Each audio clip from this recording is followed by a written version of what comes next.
Muri yeZimbabwe aiwa tinoona Fadzai Mahere anoyachiudza vanhu vemuconstituency make vekumount pleasant achiti aiwa handisi kuzombora, handisi kuzorana, handisi kukondesta muma-upcoming by-elections ari kuuya. Muri yeZimbabwe ataura mareasons ekuti kuti achiti aiwa mareasons akaita ndibude muparliament haana kumbosiyana. Saka muri yeZimbabwe isati apinda mashoko ataurwa naFadzai Mahere nokurudzira ibva wasubscribe wolaika utina on the bell icon. Tambochana maupdates anokupa pano paZim News Live. Ndotanonyora tsamba yake achiti dear Mount Pleasant constituent, after many consultations and personal reflections, I have decided that I will not be running in the upcoming by-election.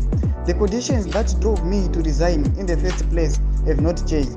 The reasons for my resignation include the gross disrespect of the votes cast by citizens in the August 2023, the refusal by the Speaker to hear argument on the points of national interest, hijacking of the whipping system, the refusal by the Speaker to entertain points of order on sensitive matters, the unleashing of violent riot police to attack opposition MPs during parliamentary sessions, the illegal recall of the opposition MPs, the banning of opposition candidates, the disregard of standing orders and the parliamentary privilege, the selective application of parliamentary rules, the repeated illegal suspensions of MPs and the hijacking of the opposition parliamentary caucus. Nomashoko anotaurwa panapa naFadzai Mahere atira mareason ekuti aiwa zviri kuitika muparliament hazvikamboiti kuti maconditions acho ndigone kumirirai, ndigone kukondesta kuti ndigomirira Mount Pleasant. Ndo mashoko anotaurwa naFadzai Mahere. Tiudzei mafungiro enyu munoti kudii pamusoro penyaya iyi.